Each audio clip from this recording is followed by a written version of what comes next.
what is ransomware? Because there will be some folks who are new to the cyber and all that. What is this ransomware and why we really need to worry about this? This is a malicious software that is being used to encrypt the data that resides onto your host or your digital device, which we can say.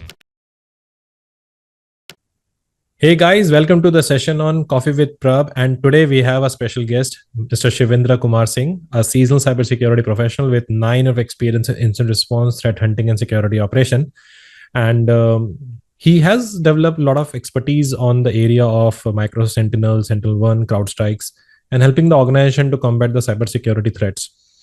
And when it comes to the session today, before that, I want to discuss one thing about Shivendra. He's passionate about mentoring also, aspiring professionals, and sharing insight on tackling the modern cyber threats, especially ransomware. And that's why we are here in this podcast to discuss about ransomware, which is a hot trending topic. And I want to start this year with something around offensive security and defense security. And ransomware is one of the important topic we have. So Shivendra, thank you so much for taking out the time from his schedule and giving back to society. Yeah. Thanks, Prabh, and thank you for having me here. And it's been a privilege to sit and talk to you on the on this session. And I follow you and InfoSec train, so I follow your videos and your content. So and it is very helpful for everyone. I mean, I take a lot of inputs from there, and then enrich myself with the knowledge. So thanks to Thanks. you, the work that you have been doing for the community. It's highly commendable. So thank you for that. Thanks, Shivi bhai. Matlab, you have given me next level of motivation for me to work hard, and people like you who always back and support me. And it is always basically a great pleasure to have an interaction with the folks who really are working on the production side. See, we are simply say on LinkedIn, do this, do that. But you guys are the one on the field who say, okay, let me do that. This is not how things works. And that's the reason we're doing this podcast, to connect the bridge between what we have and what is exactly we are doing.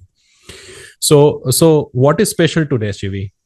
Uh, like you mentioned, right? So we would like, I'll try to talk about a little bit of my experience with ransomware, what is actually a ransomware, and then, how we detect it, what's the aftermath of a ransomware attack, and, what are the parties that are involved in during detection, and, after the detection, how it happens, why ransomware is something very critical in terms of when we say basically a ransomware attack is something, it gives, if you prepare internally, if you do a drill or a tabletop exercise for a ransomware attack, you kind of touch base on every aspect of your organization's security. So that's how it is very important. I will be if you say basically uh, what are the things that are involved in a ransomware attack. So from end user to your endpoint to the point wherein your brand reputation comes into picture, and everything, each and every individual that is involved, how they get impacted. So it's not like it's a simple attack. It sounds like ransomware, a word is pretty one word, but it has a lot in it. So yeah. So that is great. So let's start it with what is ransomware, because there will be some folks who are new to the cyber and all that. What is this ransomware and why we really need to worry about this? Okay. So first of all, we'll discuss about what is a ransomware. So it's basically a piece of malware. Okay. Now this is a malicious software that is being used to encrypt the data that resides onto your host or your digital device, which we can say. Okay. So in this case, it can be the server, it can be your laptop, it can be your desktop, it can be your cloud servers that you have hosted on cloud. So what it does is basically it will encrypt the existing files, and that encryption is done with a set of keys that the threat actor has created for himself. And Okay. and since the encryption is done with a specific set of key, you will not be able to open those files or read those files normally when when you try to access them. So now you are logged, your critical data is stopped. What they then ask for is, in order for them to give you that key to decrypt all that data, they will ask for certain amount of money. So that is where money comes into picture. That is what we call it as a ransom. Basically, Hindi mein, when we say firoti is what we say, right? Yeah. So yeah, so that is the Hindi version of ransom. So that is what they say. And when we talk about the definitions and characteristics, so basically ransomware operates by employing encryption algorithms to deny access to critical data or systems. So once an attacker has gained control, they present the victim with a specific ransom note. Okay. And that ransom note is wherein they will demand money in terms of cryptocurrency. Usually it's Bitcoin that they ask for, because the why the Bitcoin is, the it is hard to trace back. The way cryptocurrency, and blockchain works, it makes it very hard for the authorities when they try to investigate to backtrace who the actual receiver of the money is. So that is what it is. And then if just to mention a specific characteristic, so data encryption is one, where files are rendered unreadable without unique without a unique decryption key. Then the system lockouts. So it can be basically they can lock you out of your device entirely with only one ransom node that is available. And they are basically very stealthy in the terms of operation. So when we say operation is basically when the attacker is trying to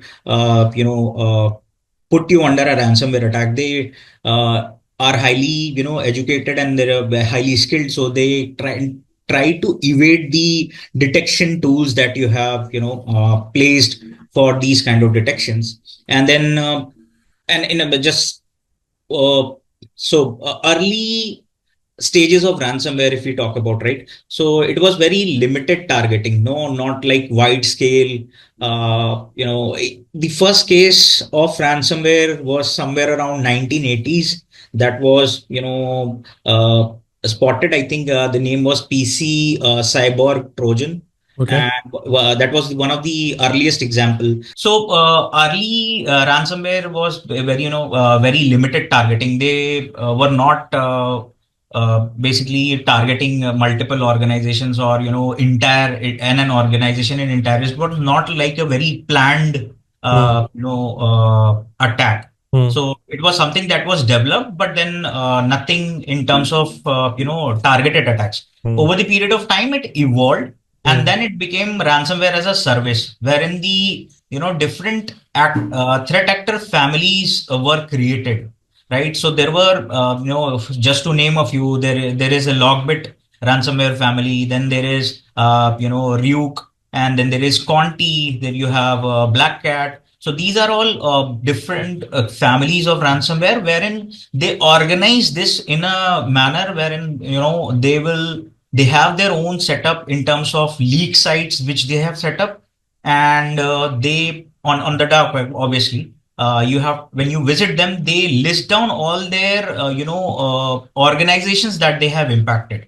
So Okay. they will share their data that, okay, this is one organization that we have impacted. And they will also share the proof of exfiltration or Hmm. proof of attack. So they might end up sharing uh, certain identities, PII identities of users, or it can be financial data that Hmm. they kind of put it there, just to make everyone assure, just to give that assurance that, okay, we have been actually into your environment, and we have encrypted this data, and also this is exfiltrated. So if you Hmm. do not pay us this amount of money, we can hurt you in both ways. Either you don't, obviously, when you are not able to access your data, it is disruption of your normal process, right? You cannot basically operate. And then there is a reputation destruction, is they put out that data. If they leak that data, again, your it's like your competition is lost. For example, if you are a company that is working on, creating certain new designs. For example, it can be a space, newly private sector space program organization, right? Who are creating multiple designs. For example, SpaceX, which we call. अगर SpaceX पे एक attack होता है और उनके वो सारे designs वो चुरा करके they exfiltrate and publish it, the SpaceX loses the competition, right? So उस Hmm. तरीके से. So that is how it evolved to ransomware as a service ecosystem. And then the they kind of now targeted organizations. It was a, which we call spear phishing. So वो Hmm. spear phishing नहीं है, वो targeted attack है. और they choose the organizations very, in a very interesting manner. वो Okay. it can depend upon whether it is a state sponsor attack. Otherwise, it can also be, like I said, so they have subscription plans. So attackers pay for those ransomware kits, and the attacker who is purchasing it, that ransomware kit. So for example, Logbit has developed a ransomware kit. They will put it on dark web, and any attacker he may not belong to Logbit family, but he can purchase that kit and then conduct an attack. So that can vary depending upon the intention of the attacker. Most of the times it is state sponsored because they try to bring down create havoc, especially during COVID times. अगर आपने देखा होगा कि healthcare industries पे बहुत ज्यादा हुआ है. That was the most in demand COVID के time पे, and every major attacks of ransomware were observed during this COVID period was for the healthcare industry. So this is what I would like to say, that it has grown from a very nascent threat to a global kind of attack vector, and that not only is not only impacting in organizations, it is impacting individuals. वो हम we'll discuss it further, because eventually when an organization goes down, people who are associated with that organization are also being affected. Agree. Yeah. So and individuals, जैसे मैंने healthcare sector का example दिया. So for example, if you remember some time back, हमारे India में भी there is a very big well-known hospital based Yeah. out of Delhi was impacted, and that kind of ended up impacting the support that the staff was supposed to give to the patients. So that is Hmm. how individuals are being impacted. So here I want to ask you one thing: how ransomware works actually? Okay, so basically, okay, so I'll try to break it into phases. Okay, so there are multiple phases how the attacker would basically try to go through a ransomware attack. So in order to understand how operates as a kind of effective, it is essential for effective prevention and response to understand how this works. So first phase is basically the attacker will try to do the reconnaissance. And What is once reconnaissance? reconnaissance is basically the threat actor wants to explore what are the opportunities or what are the factors that I can exploit to get inside an organization. So basically वो आपके week points ढूंढ रहा है जब वो reconnaissance कर रहा है. वो आपकी ऑर्गेनाइजेशन के बारे में स्टडी कर रहा है. वो English. आप कौन से whatever tools that you are associated with or products that you are associated with, or people within your organization, what is the hierarchy, who all are working, who are the CEO, CTOs, whales जो हैं आपके organization के, right? High उसके बाद everyone, if you look on LinkedIn, right, people put on the designation, they kind of update it. So if you look at a person's career growth, you will get to understand, okay, currently, for example, XYZ person is working as a, admin, or, he might have mentioned as a senior security architect or, senior cloud architect. So that gives the attacker the understanding, okay, so he is an architect, he must be having admin accesses. So possibly this is my one target, that I want to target. So वो reconnaissance का part होता है जहाँ पे then when I said वो explore करते हैं, so it can be they also want to explore commonly exploited vulnerabilities होती हैं, unpatched software होते हैं, right? उसके once they do that, then they try to go through the credentials, right? Weak or default credentials या leaked credentials हैं क्या? Okay. At times, they will explore the dark web to understand from these organizations what are the credentials that are present in leaked databases. So dark web पे credentials are up for sale. For example, multiple users के data, username और password वहाँ sale पे रहते हैं.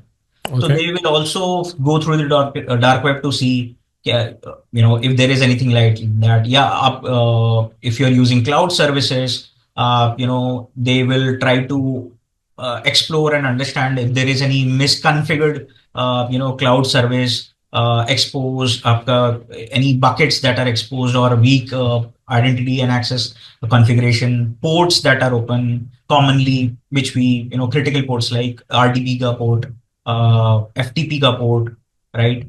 Then, like I mentioned, third-party supply chain vulnerabilities.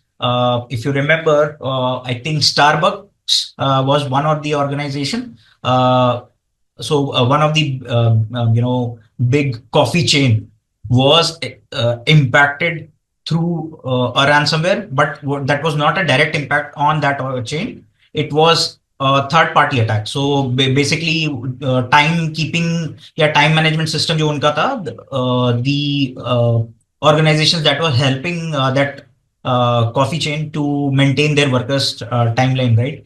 Time sheets and everything. So that was impacted. So again, it was not a direct impact, but then the coffee chain got impacted. Tools reconnaissance में कुछ ऐसे use होते हैं. For example, Shodan. Shodan एक ऐसा tool है that basically locates the internet connected devices with exploitable configurations. आपको ports के बारे में पता चल जाएगा. And Nmap, everyone knows about Nmap. So Nmap is a direct scan, which using that tool you can conduct scan to identify what are the services that are running, ports that are running. So, and then there are other tools like Recon NG used for social engineering and open source intelligence. So this is part of the reconnaissance phase. Then we go to the second step, is basically the initial access, where the attacker is trying to gain entry. Okay, so in order to gain entry, there are multiple techniques that the attacker can use. The attacker can use phishing emails, which are very common. Most of the if you say the percentage of entry point for an attacker into an organization is your is phishing email, I would say. So phishing emails are basically very common entry points, and everyone I believe would know about that. But just to touch base, phishing emails are something that contain malicious link or many malicious attachment that will help the attacker to further either exploit your credential or create a backdoor or initiate a command and control communication. Then there is exploitation of vulnerabilities, like okay. So everyone must have known about WannaCry, because that was the first ransomware which was large, that created a large scale impact across the globe. WannaCry was basically propagating through a specific vulnerability, which was in the SMB version 1, and the name of the vulnerability was Eternal Blue, and they were basically it was basically exploit that was developed by America's own secret agency, and it got somehow leaked. That exploit got leaked to a threat actor group from North Korea, if I'm correct. So they then started using it and impacting the multiple organizations and sectors across the globe. So that is a great example of how the attackers used vulnerabilities to create do ransomware attacks. And and the tools that basically they use in the initial phase are commonly are Cobalt Strike. And Metasploit framework is basically to create and deliver exploits. And then Cobalt Strike is a post exploitation toolkit to gain further access. And there are social multiple social engineering kits also that are available. So people, when we are basically doing the prevention or creating rules, we need to keep in mind these certain tools that are being used, because at a lot of times you will be able to do that pre-detection when you create detection rules for installation or usage of these kind of tools within the environment. And coming to the third stage, that is the privilege escalation, wherein privilege escalation is basically wherein the threat actor might have gotten access to a normal user credential. Now he has to elevate his privileges to create more impact, or to do for further damage, or I would say he will, with the admin rights, he will be able to perform more tasks which a normal user is generally blocked in an organization to do. So they can make changes to the policies. You have Windows firewall, right? If you have admin access, you can change the Windows firewall policies. You can turn off the detection, or you can either uninstall, the applications that are there. So that is one thing that happens with the help of admin, right? So privilege escalation, that is why the attackers will try to do. And the common, techniques that they might use is basically, you know, if for example, they will bypass Windows UAC for or they will try to extract service account credentials via Kerberos, or they might use hash credentials to authenticate. And if I talk about tools, right, there is multiple tools that are there. That one of the very known or very hardly used tool is Mimikatz, which is basically helping to extract plain text password and hashes from the memory. So that is one. There are other tools as well. I just wanted to mention Mimikatz because it is very widely used. Then we have something called payload deployment, which is activation of the encryption mechanism. So that is, in this payload deployment, is basically the attacker is trying to prepare, deploy the ransomware payload and initiate the encryption of targeted files to render them inaccessible. So again, that is okay, so the attacker might not trigger the encryption as soon as he had access to one device. So but he will start deploying payloads as and when he gets access to multiple devices. So with payload description, payload deployment, parallelly, what the attacker is also trying to do is laterally move on, within your network. Lateral movement is something, spreading across the network, and the attackers, propagate with this, propagation, he will be able to deploy that payload that will help him encrypt the critical data to multiple, devices. And again, there are multiple tools that are being used for example, payload deployment. They can use macro-based payloads, right? And there are multiple, tools that they can use. Macro. Recently, I got what I understood is Microsoft is planning to basically, close macros in itself, which I have to check back on that, but that is somewhere I read. Macro is again very well, very it's easy to use, and then attackers tend to use them very frequently. Okay. Then so after payload deployment, you have the lateral movement, which we already I already covered. And then once the attacker has understood that I am able to get into your critical systems, your data center, your multiple exchange servers and everything, he has the understanding that I have gotten onto and deployed my payload onto critical system. Then he'll start executing the encryption. And once the encryption starts, it's pretty much an automated process. The attacker has to just run that script, and it starts encrypting, and it encrypts at a very high rate. Interesting fact: I'll cover that, when we talk about, the encryption of files. Once this is done, delivery. So once all the files are, encrypted, then the attacker will, publish the ransom note.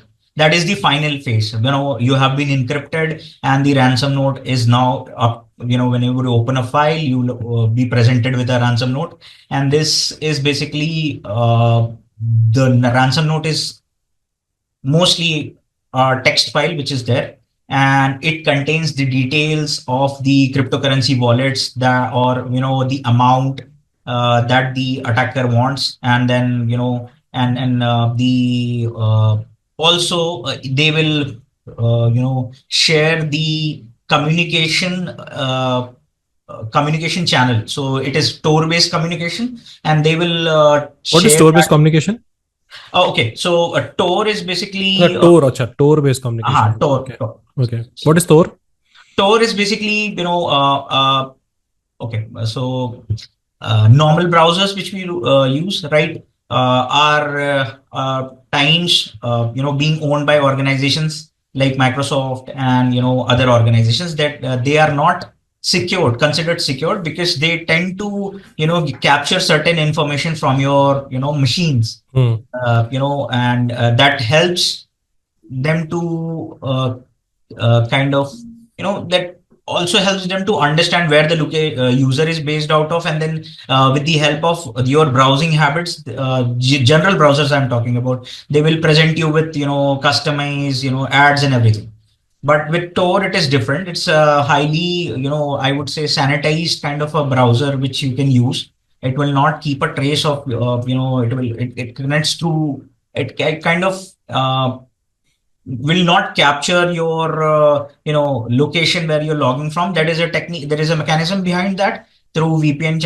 They will use, right, and that is where they. And then we have something called onion links, right? So through Tor you can access those onion links, but you don't. You're not supposed to access directly from your machines. It has to be a sanitized and quarantined environment from you want to access that threat actors channel. So because eventually it is a threat actor whom you are communicating with, and for example, he might not have been able to encrypt your laptop while he was deploying the payload. You start communicating with that, possibilities are your laptop might also get encrypted. So that is, you should not use communication channels from your personal device, from your organizational device. It has to be a perfect setup in terms of a sanitized VM, disconnected from everywhere, and then also your location should not be visible to the threat actor. Why? I'll tell you later, because that comes into play in terms of whenever you're trying to negotiate with the threat actors. That is where you do not want your location to be shared when you're communicating with the threat actors. They should not be aware of things. So yeah, so that's what that is the execution and delivery part. Where the ransom note basically appears and will have all that information. And yeah, so that is pretty much it from in terms of what uh, how the chain proceeds. And each phase of the ransomware is basically designed to by the threat actor. They try to maximize the effectiveness and the impact. So every phase, when I say effectiveness and the impact, for example, if it is, when we talk about reconnaissance, right, they will put in a hard amount of work to understand who all can be exploited, whether it is your system, whether it is your user. And when they try to do that, for example, if it is a phishing mail, they will not. So again, spear phishing they will do for a very craft in a very crafted manner, but they will also try to send generic spams as well, because normal end users, they will also try to exploit. And then for your privileged user, it will not be a generic spam. They are aware that okay, that guy is technical, so they will create a crafted email. It can be it can be related to for example, they tend to we have seen email communication which is forged to look like a previous communication that has been going on. So that chain, if you look at it, will have the way you reply to emails, you see a email chain behind, Hmm. in the trail. So they create that trail. And in order to create that trail, not necessarily that you are the one who have been impacted. It could be the person whom you are communicating is impacted, and the attacker has compromised his email, right? The person whom you are communicating with, and then from there he gets to understand, okay, this is what the generic communication goes between the admin who I want to target, and he then uses the third party's email address to get inside your organization. So that's where effectiveness and impact is what I was trying to refer to. And yeah, that's, I would like to say, it's highly fascinating when you look at this, the way attackers use uh, different techniques, right? For example, through emails, when they are sending phishing emails, right? Everyone is, putting in protection for, you have great tools to protect emails, use as an email security. One of the emerging phishing techniques through emails is quishing. Hmm. So quishing, I hope people will know about that. But just to mention, it is QR based phishing. Okay. So and it's very interesting. So QR based phishing, they'll send you an email. It will have a QR code in it. It will ask you to scan it, and using that QR code, once you scan it, it will move to, it will reroute you to a, link which is basically could be, controlled entirely by the attacker, or it has redirections, and then you end up losing your credentials. Another interesting point in here is, for example, you got an official email on your office email ID, right? You have MDM services and every services that are being provided by the organizations, right? And person who is opening that email on his mobile, I'm just giving an example. So email is official, MDM is been deployed, but the device that is being used is end user's own personal device. Now, once the user scans it, it will link will open on the personal device of the user. So in Oh. that case, the if you see, the attack vector has changed its course from the organization all, and widens up and includes the individual as well. So that is what I'm saying. So that's those are the few things, how the attackers are evolving. And I believe, with pushing in coming into picture, detections have been placed for those as well. But I don't think every email security provider has started using it. The top ones, yes, they have mentioned, because they were the ones who have discovered it. Yeah. So just, yeah. So that, in conclusion, I would say there are, these were the phases, how basically the ransomware attack happens. Yeah. So it's a very good, interesting point that you talk about the movements and everything. As I want to ask you from your experience point of view, which you have deal with multiple incidents and all that. Yeah. Which of the incident which is basically make a little bit complicated in terms of thought process and all that, Uh, okay. and So, how you overcome that? Yeah. okay. So, first of all, see, every incident has to be dealt with the same amount of seriousness, Hmm. right? It's at the end of the, your incident response and detection and everything has completed. You come to know that, okay, the impact was, for example, 1%, 2%, 3%. Hmm. That's where, you end up realizing that, okay, this might not have impacted that much. So it totally relates to impact, I would say. Okay. Uh, the impact, that threat, or that attack scenario, it can be ransomware, it can be anything. The impact that eventually it creates, is basically important.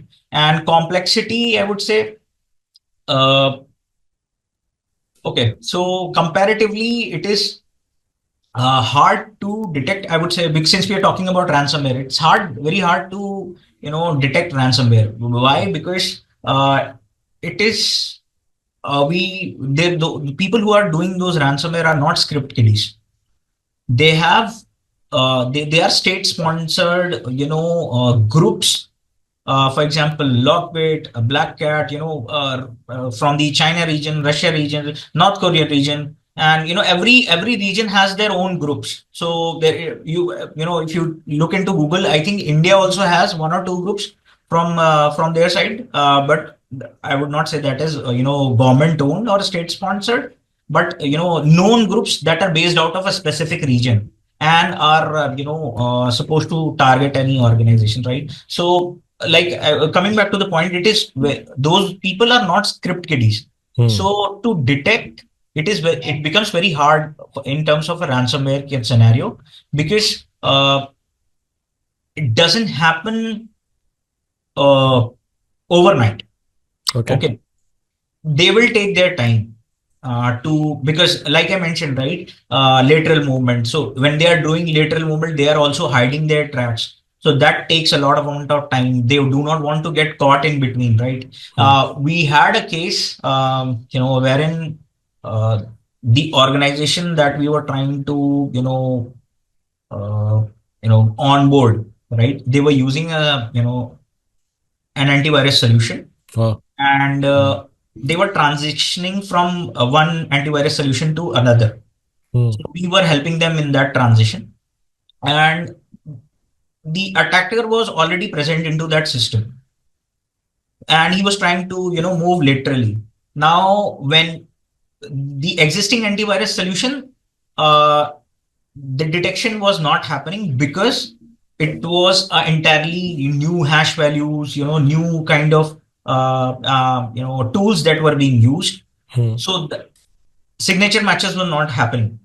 But the tool that we were deploying onto that environment was having custom rules, wherein it was looking into the command line executions that were happening, the spawning of processes, the startups that were startup utilities that were created, the scheduled tasks that were created. So all those were custom rules that were built in, enriched. We enriched that, EDR with those set of, custom rules.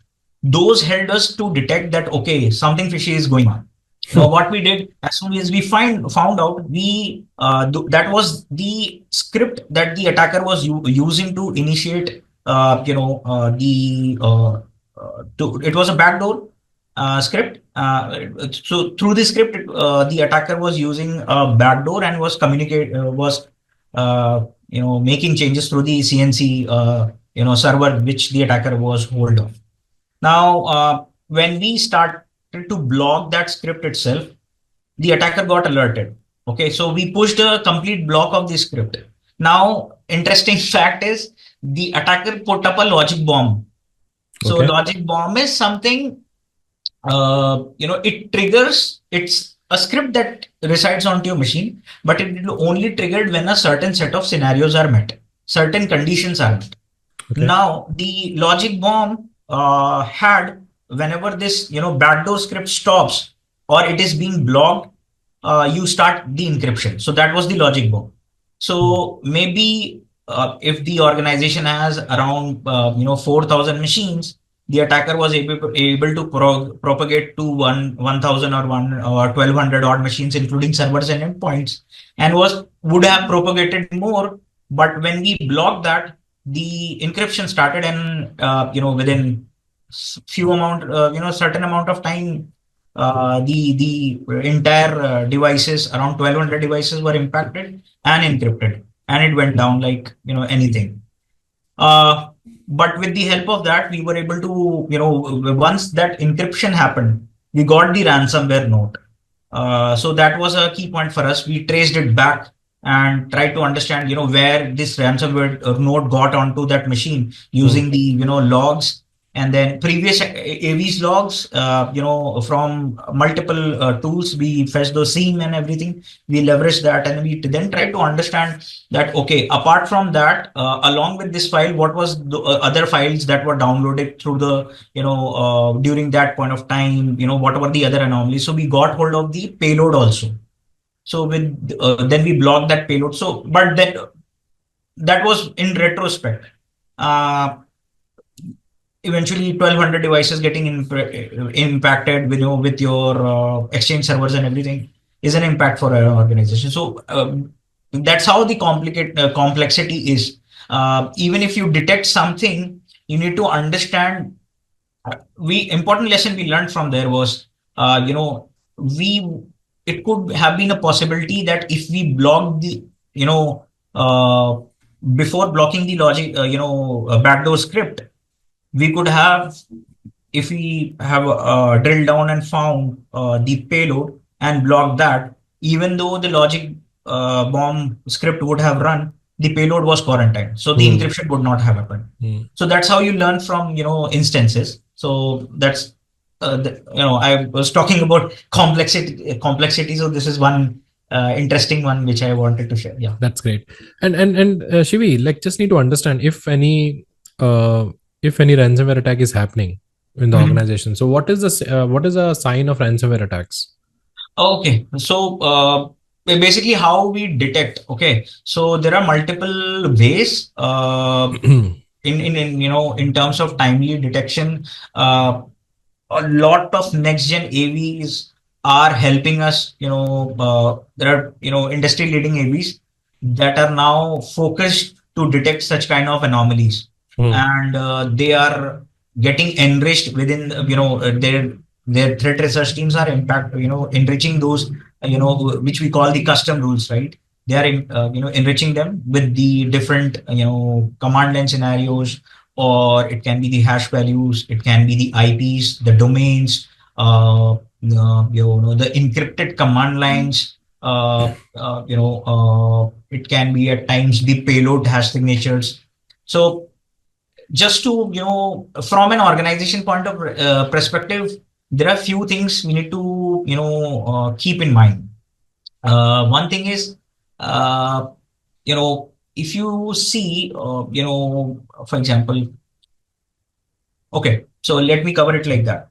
Uh, for the attacker has to come onto your machine, right? So first point, you need to cover, like we talked about, reconnaissance. So you need to ensure that the detection mechanism is placed to check any, which we call the VAPT, vulnerability assessment, and PTs are being done by the organizations to understand what are the loopholes from an external point of perspective to get inside an organizations, right? So to understand the vulnerabilities and patch them. So to first is to run through your system, scan it, and then understand what are the vulnerabilities that are there and block them. Then you need to also observe for your network traffic behavior.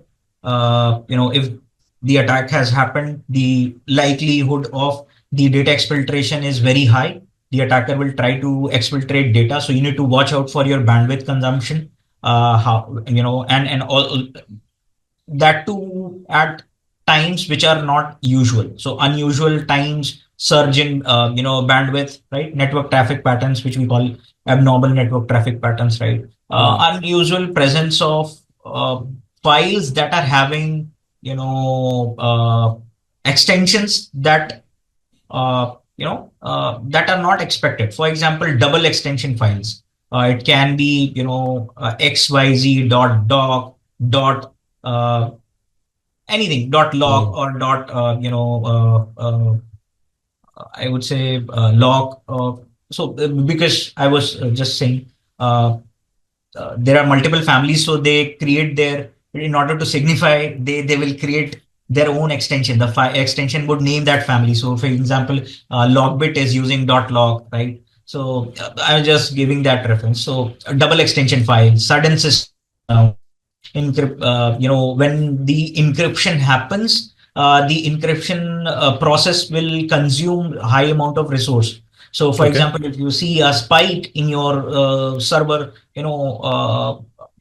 It can be related to any other activity, but you need to have alarms in place to detect such kind of behavior. Certain systems, high process, resource consumption, then files. When I say once the file is getting encrypted, another extension is being appended. So in that case, what is happening is file renaming activities are happening. So Okay. large amount of file rename activities, right? If it is happening on any specific machine, data transfers, which we already covered.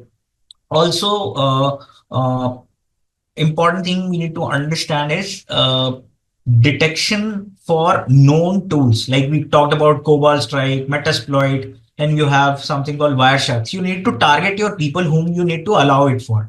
It can be your in-house pen tester who will be using those kind of tools. Your VAPT2 team might be using those tools, but not everyone should have access to it. So you need to restrict the usage of tools to a certain group. So that has to be done through policy and understanding of the demography of the organization. Like what set of people are supposed to use, this kind of tool. A lot of times, you see people in the organizations use uh, there are free downloadable tools to for the system not to sleep, right? Yeah. So because organization people want to show that they are online working from home, they will end up downloading those kind of tools, but then they don't know. Keyword typing and all that. हाँ, so they will not know कि उसके पीछे का scenario कुछ और है. They are creating an entry point. It is like that script will again help the attacker to get their credential, create a backdoor, and get onto your environment and do such kind of stuff. Create an impact. So those are few things you need to keep in mind. Understand the demography of the organization, keep it restricted, and also usage of your admins, right? Hmm. How the admins are, that behavior should be understood. Hmm. Uh, for example, if there is a admin who is based out of Americas, right, he must be operating in a certain time zone.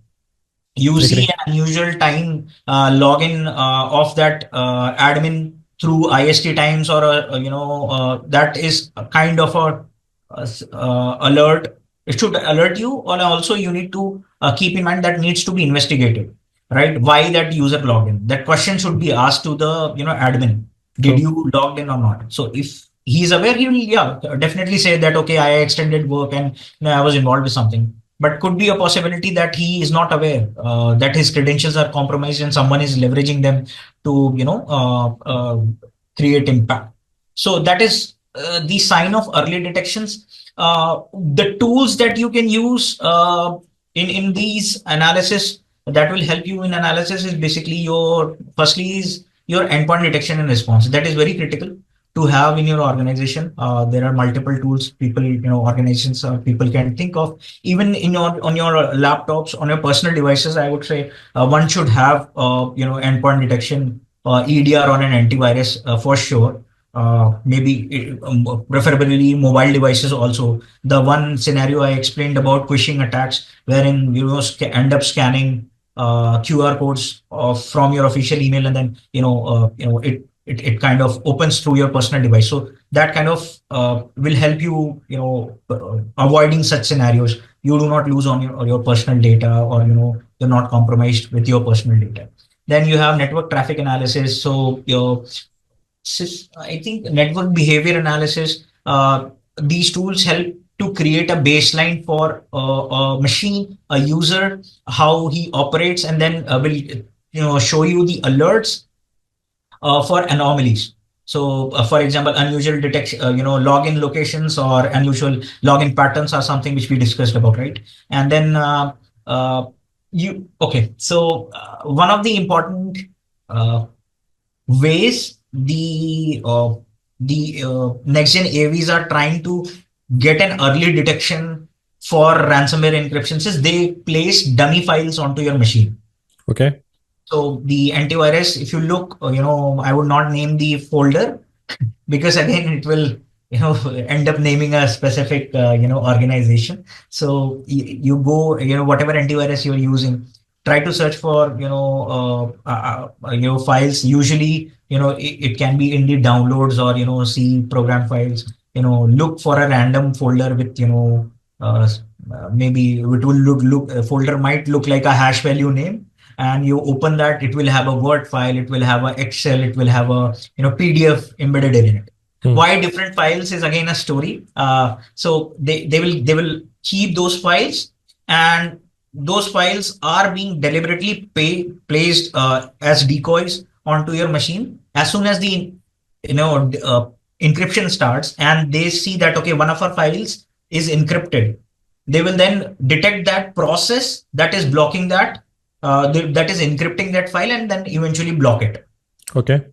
Okay, so that's how, because nobody they are not keeping those files in very easily accessible manner, and that too they are keeping it in a hidden view, and normal user will not end up encrypting files that he is not even aware of that exist onto his machine. So that's one of the techniques which we have observed with EDRs doing that, and I would say it is great to use those type of techniques, and then also SIM. Everyone, I don't think there would be an organization who is not using SIM. Somehow or the other they are using SIM, but within your SIM you need to have alerts for these login activities as well, which we call, right? If you do not have a tool, maybe you are pulling the data onto your SIM, you create anomaly detections for login activities, data exfiltration, and everything, right? And then it's very important to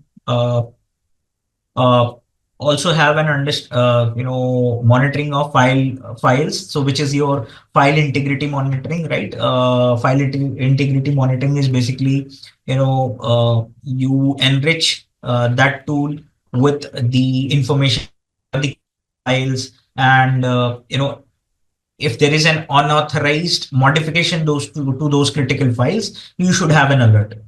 So that's where file integrity monitoring helps you. And then proactively, you can do AI based behavioral indicator searches. AI based is like, when I say AI based, you make use of AI to basically run searches through your organization, which a lot of times the tools have already given you that leverage. With next gen tools, they have integrated the AI, so kind of enriching their data on its own. But if you keep on receiving or reading about more IOCs that are being used on a daily basis, because a number of samples are being created on a daily basis, right? So how many? It will be how many? Any approx idea we have? I don't know. Maybe last when I read that was BlackBerry Silence updated that within 1 minute or 1 minute there are 3 lakh odd samples that are being generated. That was one data long time back that I read about. That data was published by Silence, which is now being owned by BlackBerry. So that is where I got to know about that. But might have increased. I don't see it coming down at any point of time with AI coming in and automation happening. You can create multiple payloads with different hash values for doing the same amount of work, the same targeted work. So threat intelligence is very important in this case. You have to have real-time feeds to understand what are the zero-day vulnerabilities, what are the new hash values that are present in the exploits, what are the new campaigns that are going on in terms of emails, phishing, right? So that has to be there. And yeah, so that is something, it, and to detect attacks in a nutshell, it will require a combination of both vigilance, advanced tools, proactive monitoring strategies in a combined manner to help you do early detection. Yeah, that's great. And one thing is that when you're talking about, are we using any tools and technologies? Sorry. Are we using any tools and technologies for detecting the ransomware apart from having a skill and thought process? So a lot of okay. So the AVs or the EDRs, like I mentioned, are very critical component because Hmm. that tool is actually monitoring your endpoint, whatever changes are happening on the endpoint. Every log is being captured, and once that agent is installed onto your host, that is responsible for doing all the logical processing of anomalies. Okay. And it does that and relays that information possibly to a central server. So generally how an EDR is working is you have an agent onto your host that Hmm. is capturing every log, every data, every process spawn activity, what is spawning off. For example, if it is a Word file, Hmm. through that Word file there is a partial that is getting initiated, and then through the partial there is a Chrome, Chrome.exe is being initiated, and that Chrome.exe is trying to hit to a specific domain. So this, Hmm. I'm just giving you a specific chain. Now the agent is updated with the logics to detect such sort of detections. So Windows from a Windows, sorry, Word.exe process, the child process that is spawning off is partial is kind of abnormal. Hmm. That should not be happening. Why it happened is again then needs to be further investigated with the logics that are already inbuilt. So the agent will trigger an alert, capture that log, will send it to the central cloud, their cloud server, where the further processing and understanding through AI and ML, that chain of command, process is being studied, the command execution is being studied, and they try to at times simulate also that okay, what if this command is being executed, what would happen, what's the impact.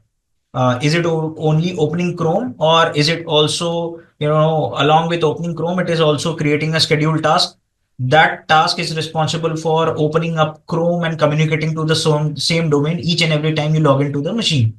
Okay. So that processing that could happen onto the cloud, centralized cloud server, and then you get an alert onto your host. So on your console, which you are monitoring, right? Okay. So EDR, I would say, is one of the very critical and important tool to detect ransomware kind of attacks, because it is responsible to, no other tool which you deploy has the capability to do process analysis and all those.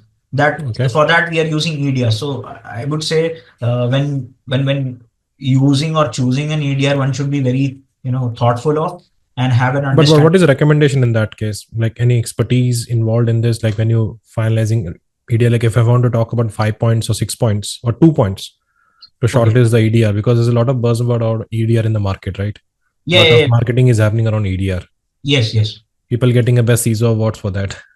Yeah, yeah, yeah. Obviously, I mean, it is actually a great tool to have, and it's kind of a great arsenal to have in your organization. I Hmm. would say to choose how to choose. First of all, you need to understand the way, you need to sit with the OEMs and understand how they are operating, Hmm.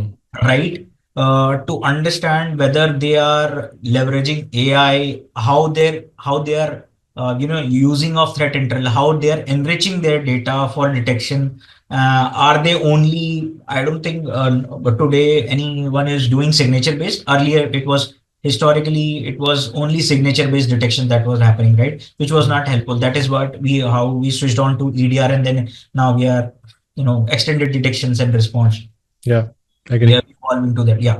So so that basically you need to understand how and ask those questions to the the OEM, how you operate, what are your enrichment techniques, right? Maybe they will not disclose the technicalities of it, but they definitely need to share the data, or the maybe they can, I believe they should be able to share those kind of data as well, how they are enriching, what uh, you know and whether that data is being showcased to you onto, are you just, so for example, if you have a EDR console and someone comes and says that, okay, this EDR enrichment is happening in the backend, you should also have a place to look at that. Okay, when they are saying, can I go ahead and look at it myself?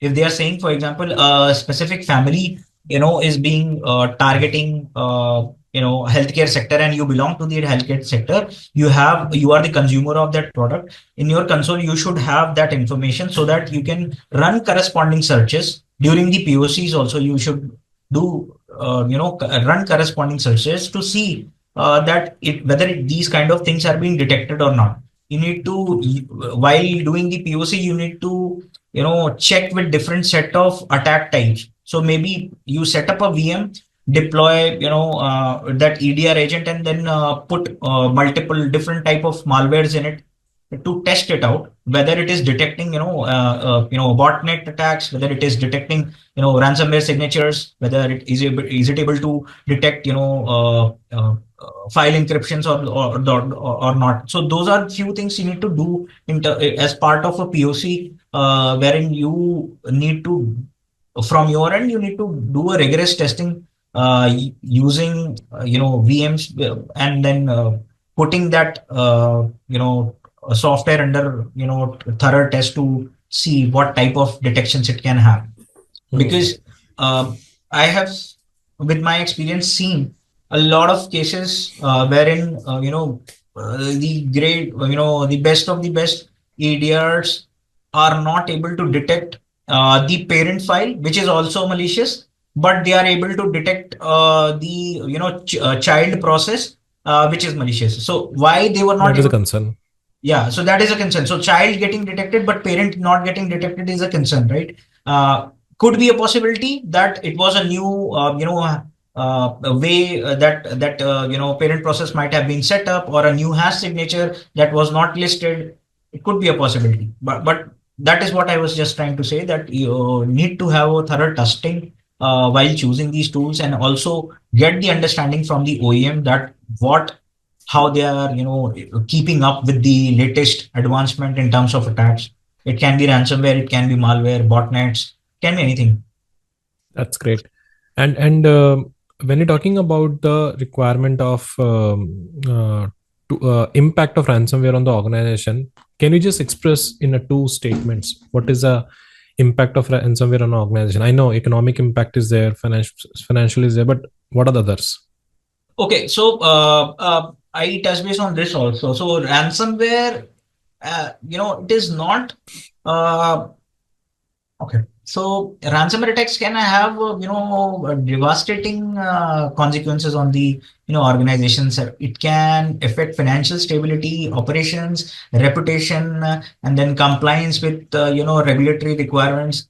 It also has psychological impacts on your employees, right? Good point. The users of your product, so that's how your brand reputation goes down. So, financial losses, reputation damage, operational disruptions, leak of PI data, right? Psychological impact on the employees. So these are few points. If you want, I can elaborate on them. Yeah. So not like that. Uh, for example, and financial losses, everyone is aware, right? That you have to pay for a certain set of money to the, attacker, right? And then just try to understand the graph here. Uh, for example, you are based out of India, and the attacker family is of our neighboring countries.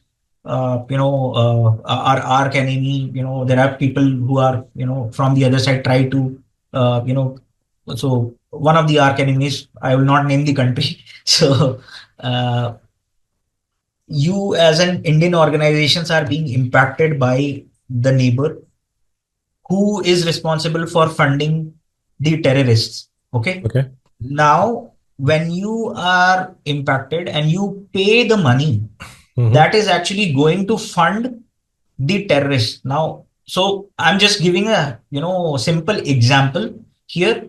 right? So that is not again impact on your organization, it also has an impact on the state. So it is very important to understand, as an organization you need to have a strategy whether you want to go and pay for a ransomware, and that to understand whom you are paying. Hmm. First of all, I would not encourage to pay. You should have enough detection mechanisms, and you should not be paying it because it only supports the such kind of more attacks when you Hmm. end up paying. So if you are properly prepared and backed up and proper detections, chances are you'll not get impacted, and even if you are impacted you can recover back from them. And then uh, that kind of impact, the money you are not sending it to someone who is kind of using that money to fund organizations that can create a nation state impact. And reputation damage of an organization is obviously get impacted. You lose the customers trust, negative publicity, your shares will go down, operational disruptions like I mentioned, it will your critical business stops. For example, if you are an e-commerce website getting impacted, your portal is down because the supporting infra behind that is impacted with ransomware. Your loss of money again, then customers frustration, lose of trust, and where what I was talking about, psychological impact on the employee. Now, the people who are responsible for upkeeping of that infrastructure will have to spend lot of time to recover from that attack, right? So that increases the stress, the anxiety, and again normal people, organization employees will have a thought of job insecurity, right? A disruption of work-life balance. So, it kind of impacts touch bases. This is one attack, it touch bases on every aspect, I would say. Hmm. So you know, one should actually do tabletop exercises to, be prepared for a ransomware attack. Okay. Yeah, so that basically, is very much needed because everyone should know their, duties Hmm. and should be aware that what could have happened. No one should be, sitting like that. Okay, hands are, crossed. I don't know now what to do. Mind is seized. Even your, senior leadership should be prepared with that thought that okay, Hmm. if this happens, this is the next step which we need to do. This is Hmm. where we need to reach out to, we need to disclose this to the authorities within this time frame. Between that we need to do whatever collection of data and all those stuff. Yeah, so that's how. It's a very uh, interesting point that you talk about negotiations and all that, and I agree on that point. Is it's not necessary the data that actually in ransomware attack we have a two perspective here. One is we talk about gaining access and enumerating data, but in that case, even you pay the ransom, there's no assurance that they will give the money to you. And second is if the data is still in your network, then backup is the only solution. There's no point of paying ransom. Correct me if I'm wrong. yeah, so if you have a good backup, so 3 to 1 is the strategy. Yeah, I was about to discuss that. What is a preventative backup strategy? Yeah. Yeah, yeah. So okay, so first of all, like you mentioned, right? Uh, one should not be, looking at a scenario that I have to pay for a ransom. You Hmm. have to prepare how to detect. First of all, prepare yourself how to detect early stage detection, Hmm. during the attack detection, and post attack what should be the aftermath detection. So these are three different major criteria. You should break down your ransomware strategy. Pre detection will involve you to set up, choose the right set of tools and detection mechanisms, create, that is part of the team who is working on detections and everything. So how they create custom rules for early detections. During the attack is something wherein multiple teams will be involved. Okay. It will not be only security, operations that will be involved. You will have your ITSD involved, your network team involved, your data center, your, the employees, end users. who are working from office, from your work from home. So all that kind of, so you need to think and create a process around that, that if this happens, you need to keep in mind what is your work base, how many users we have, and if such scenarios happen, am I capable, or will that surge will team be able to handle that kind of surge in terms of demand? Because ITSD will be bombarded with emails, calls, everything. They will have a hard time. Within that, they also need to capture the critical information, right? So that is again, important.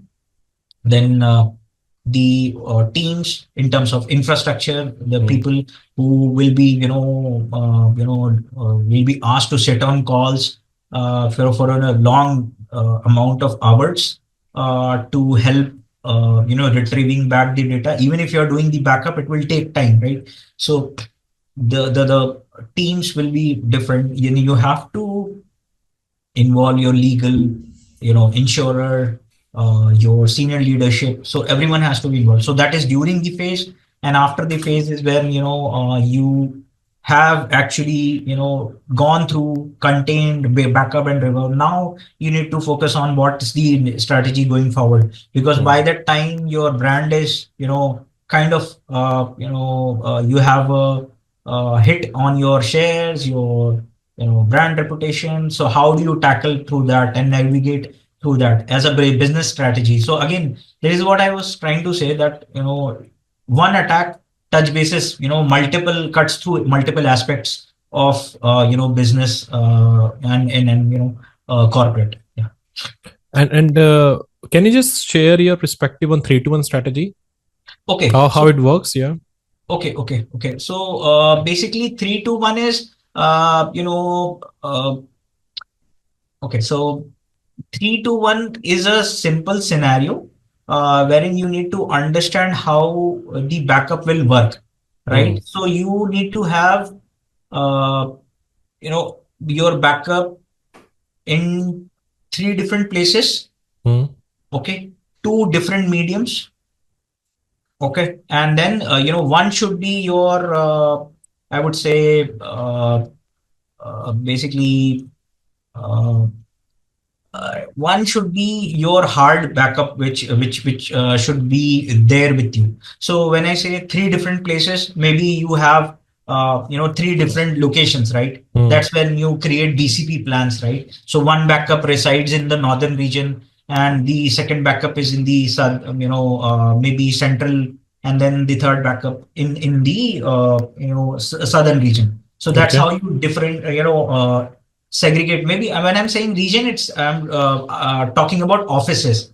right? Okay. So it could be that one location is impacted, the other location might not be. So if you are keeping different backups at different places, you might even if your one of the sites is down, you can recover back taking the backup help from the other sites.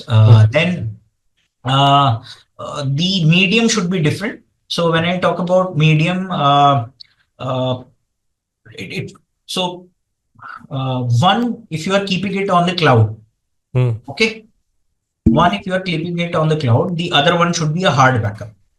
So that is why the difference between the 2 mediums. And one should be stored offsite. When offsite, when I said it should be not connected. You create a backup and disconnect it from the network.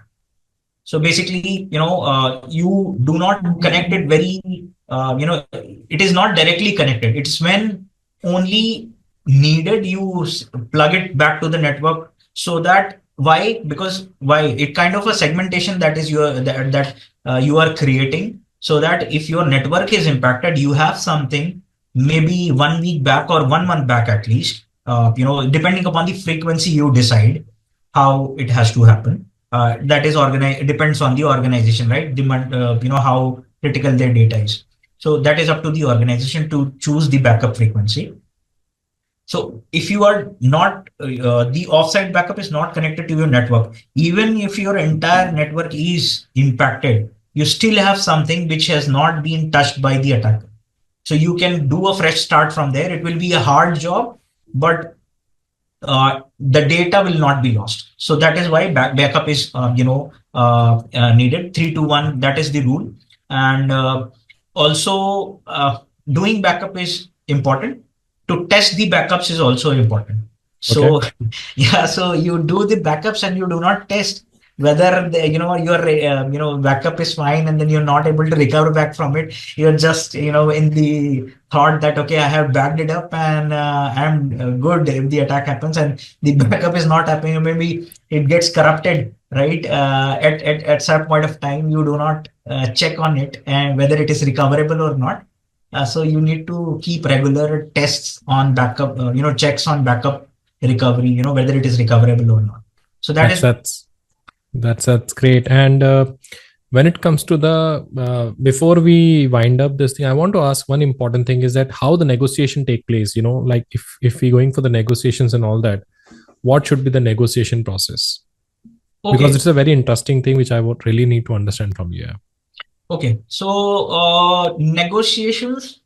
First of all, like you and me already discussed, you also put in your, thought that if you do the proper, backups and detection in place, you should not go for paying the ransomware, Hmm. because one example of a ransomware family is your Black Cat ransomware, Hmm. which is pretty much famous for double encryption. Yeah, Okay, true. so what is double encryption? I'll just explain just before coming to that, negotiations part. So threat actors, generally the other families of ransomware, which I have personally seen, they will give you a specific amount, and one set of key will help you decrypt all your files. If you pay Okay. that amount, it will help you decrypt all your files. Black Cat is something interesting. So they are using two different set of keys to encrypt files. So for example, you have 100 files on your Hmm. machine, 50 are encrypted with one set of key and 50 are encrypted with another set of key. Hmm. So when you make the payment, first payment which you make, they will not disclose that they have encrypted with two set of keys. So when you are making a payment, they'll only share one set of key. Now you have Okay. decrypted 50 of your files, 50 are still remaining. Now you see, think that why this is not happening. Again, you go back to them. Then they'll tell that, okay, that was only one set of key. To get another set of key, now you have to pay this much amount extra. So Okay. so that is how they're pretty notorious. They are. So that I just wanted to share that insight. So why you should not be willing to pay is another aspect that you might end up getting a double encryption there. So again, double ransom you have to pay. Now coming back to the negotiations part. So negotiation will not happen from the technical team side. You need to have resources who are aware how to interact with the threat actor, because interacting with the threat actor is something very important. Hmm. You do not you have to be kind of a, I would say, a good pretender. Okay, based why I would like to cover that. So first of all, teams, right? So you have to have your senior leadership involved from the organization perspective, your organization's legal advisors, the insurers, and the insurers will eventually include their legal advisors. Then you should have your internal team that is responsible or have been educated on interacting with the threat actors. Okay. Then the fifth important point is you should set up an infrastructure from where you will communicate to with the threat actor. Why infrastructure is very important? It is very important to keep your identity isolated, safe, and non-disclosed to the threat actor. The identity of the person who is talking to the threat actor, the machine that is being used to have that conversation with the threat actor, right? So that infra needs to be set up. So it has to be and you should use a VM, remove unnecessary open ports and everything. When you should be using VPN onto that host to make the attacker believe that you're talking to from a specific location. And when you start communicating from a specific location, ideally you should keep it there. It should not be kept bouncing. So VPN as in should have a license purchase of VPN wherein you can choose a specific location, not a general VPN that randomly is changing places on its own. So and that should be the few setup that has to happen in the background. Now, in order to talk to the threat actor, the legal team, the senior leadership, and the insurer side will sit, and then they will decide that, okay, for example, the threat actor has asked for 1 CR. I'm just giving context in Indian rupees. So 1 CR, the threat actor has asked. Now, does the organization have the insurance of that sort? Whether the insurance covers that amount of money to be paid or not. If it is not covered, what is the amount of money that the insurer can pay needs to be discussed and decided. Then, in terms of at times organization, if it is for example, if it is a startup, right? Possibility is they might not have purchased or gone through taken up an insurance of that sort, right? Then it has to be with the leadership to decide and the legal team to decide whether they can afford to pay that much amount of money or not. So is it really matter that people have to pay? People really pay the money? No, like I mentioned, they should not be paying. First of all, you like I mentioned, right? So the money that you are paying is being used to sponsor something else, right? It might be being used for someone might be using it to purchase a weapon that might be end up killing a child or someone in another geographical location. So I would not say that you should pay, should not be doing that. Still, if you are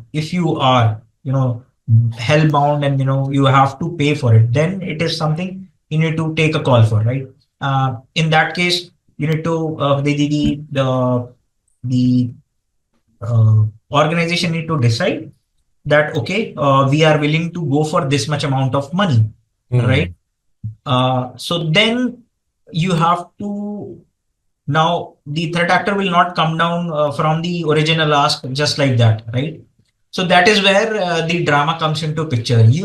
Then you have to create a theme. How do you want to bring it down?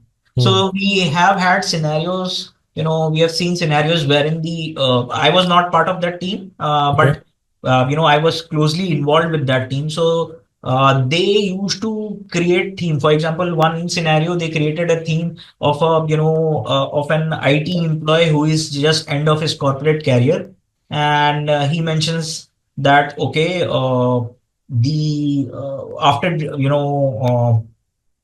forensics and everything, we found that, okay, for example, it was an email compromise, something like that. So then the theme goes like, I am part of that team.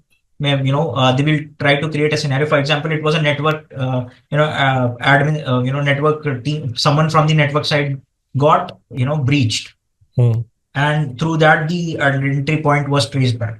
So within that team, we'll place a hypothetical character who is just about to end his corporate career, and with this attack happening, his organization will go down, and then he'll not get paid. He has two grandchildren to look after for. So we create this kind of a story, and then we try to pitch it by any hook or crook to the threat actor to at least either we bring him down emotionally, right? So to a grounds wherein he kind of lowers some amount of money, or we there could be a scenario, it is a frustrated CEO, right? He just want to get rid of this, because he in terms of monetary loss, what he is suffering is much more than the ask that the attacker has placed, right? So he says, okay, I have this much money ready. I can give it to you right now. For the amount that you are asking, I have to go through, a lot of things, legal and everything. And, that amount of money will take,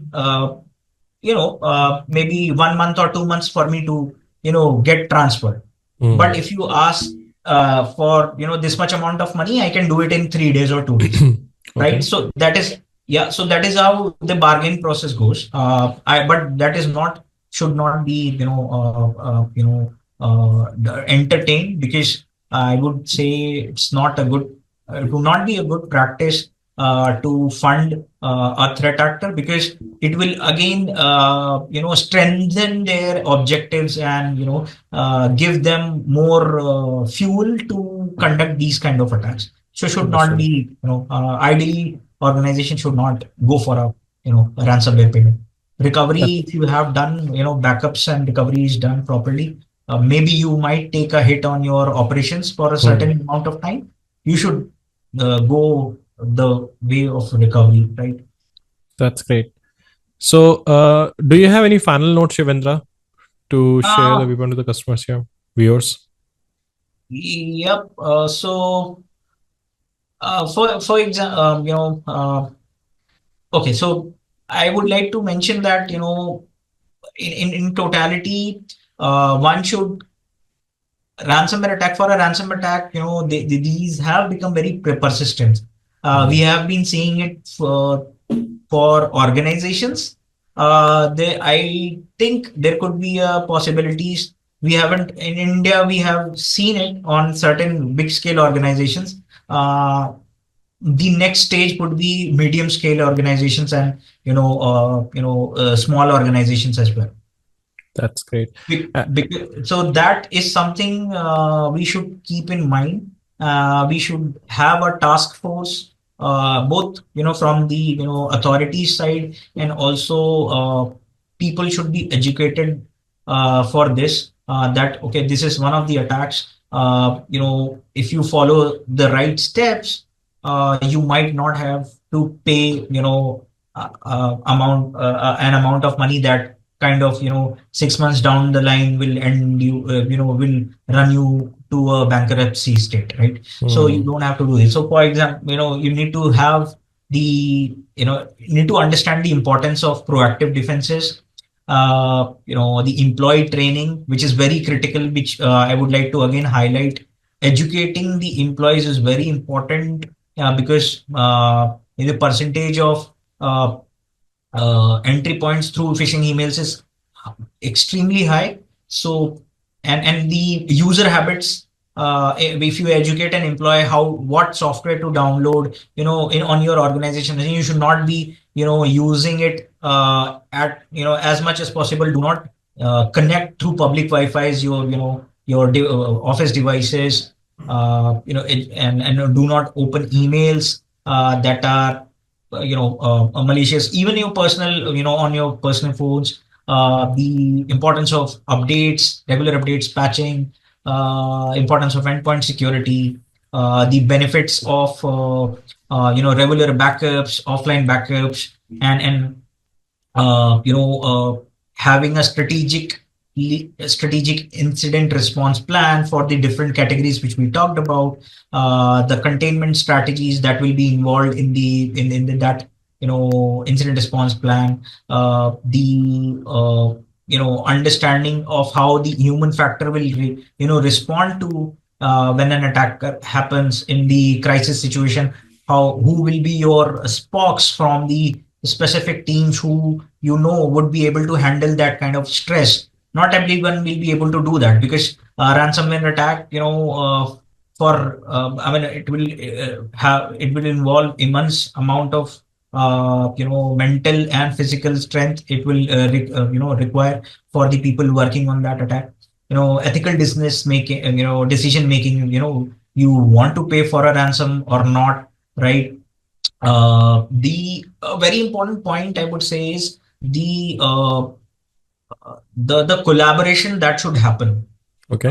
between, that should happen across the globe. Why it is important is, for example, if something has happened in, an organization in India, right? Could be a possibility it can happen in the same specific manner in Australia as well, Okay. right? And through this to the same sector of organization or to a different sector of organization. So if we have a collaborative intelligence, right? So that helps each and every organizations keep their defenses upgraded. Okay. So for example, if a new file has emerged and you get an alert and there is a centralized threat intelligence feed that is every organization, for example, is using or are being subscribed to. You publish it, people add those hash signature or IOCs to get automatically blocked as soon as it is identified on the host. So it will not have an impact on the other organizations. Maybe one organization got impacted, but the other will be able to save, will be safe from that attack. So collaborative intelligence is very important, and that can happen, at a higher level also, and then through any product, that we have threat intelligence and news security forums. You are doing it, a great amount of work in terms of educating people of what different attack scenarios are, with your shorts on LinkedIn, and dedicated training plans and everything. Yeah. So This is not a promotional one, so he just shown out of no, his no, love. I'm just see. No, I am see. I learn from those stuff, so that's what I'm. Thank That you. is why Thanks. I'm mentioning. So it's not something, and every if you get knowledge from somewhere, you should appreciate it, and the person who is sharing that knowledge should be appreciated. Thanks, man. Thanks you. And I got a great learning from this particular podcast on the ransomware negotiations and all that. And I'm sure those who watching this video, they also greater learning. So Shivendra, is it okay? Can I share your LinkedIn profile in description box? Yeah. So if someone want to reach out to you, they can reach out directly. Yes, that would be okay. Yeah, not an issue. And so Shivi, before we wind up, people want to do research on this attacks and all that. So do you have any idea about, do you have any references where the people can visit and check on the modern ransomware attacks and news about ransomware, and they can learn from those patterns and everything? Yeah, so see, there are multiple OEMs who have created dedicated research blogs for studying about these kind of attacks. So if you talk about CrowdStrike writes detailed blogs about different attack scenarios, not restricted to ransomware, but including ransomware and multiple other things. Then you have Sentinel One, disclosing information about specific ransomware families. You have Trend Micro's ransomware spotlight. Yeah, you have great organizations in India that are working on a for dedicated IR responses. One of them is Erite. Okay, Erite IR. Yeah. So they are also doing a great amount of work, and there are news portals, like I said, bleeping computer is one of that, wherein multiple organizations are there. Of course, then you are also there creating awareness. So yeah, so that's great. And Shivi, thanks for the great insight you have shared on this platform. And we're looking forward for more insight from you on the new topics. And do let us know in the comment box, team. Do you want me to disturb again Shivi for the new content? And I'm sure he will not say no to that. no, I mean it's an it was a privilege talking to you and having this discussion. During these discussions, there are few points that struck my mind, and I thought, okay, this is something I might not have covered properly, or I might would have wanted to explain on that. So yeah, so sorry if I did not. No. It was amazing. It was amazing, and I thoroughly enjoyed. And I think the viewers who watching this podcast, definitely they have enjoyed also, Shivi. Yeah. Yeah. Thank you, and thanks again for all the work that you're doing, and having me Thank here. you. Thanks, Shivai. So this is all from our side, team. Do let us know how do you find this podcast. And if you're new to the channel, do subscribe to the YouTube channel and click on the bell icon to make sure you should not miss the future videos on a similar topic. Good day. Bye.